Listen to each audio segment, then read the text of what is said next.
The firefighter that lost his life was Samuel McPaul, Sam McPaul, a young man, 28 years of age, well respected and admired throughout the local community and in his local brigade. He leaves behind, tragically, a beautiful wife, Megan, who is pregnant with their first child that's due on the 4th of May.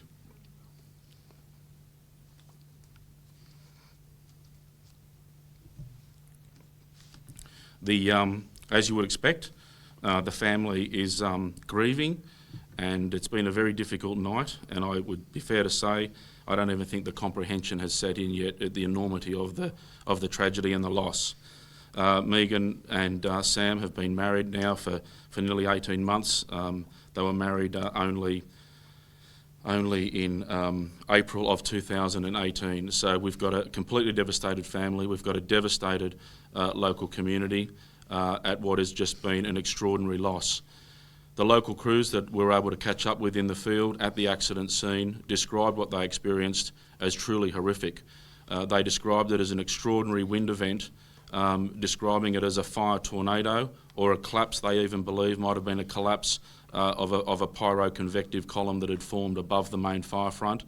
That's resulted in cyclonic type winds that has moved across the fire ground and has literally lifted up a 10 or 12 tonne fire truck and flipped it onto its roof, trapping the people inside and tragically killing Sam in the process.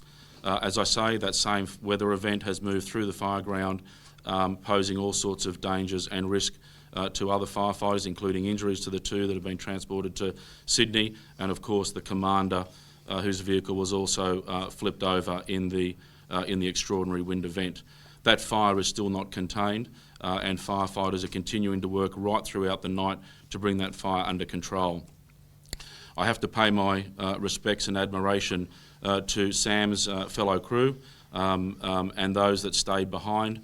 They weren't leaving Sam there until police and of course the local Tumbarumba Fire and Rescue crew, who so professionally and with respect and dignity worked with police to ensure Sam got out of the vehicle wreckage and transported away from that fire scene, and all the firefighters and the emergency services personnel stood down from that accident location.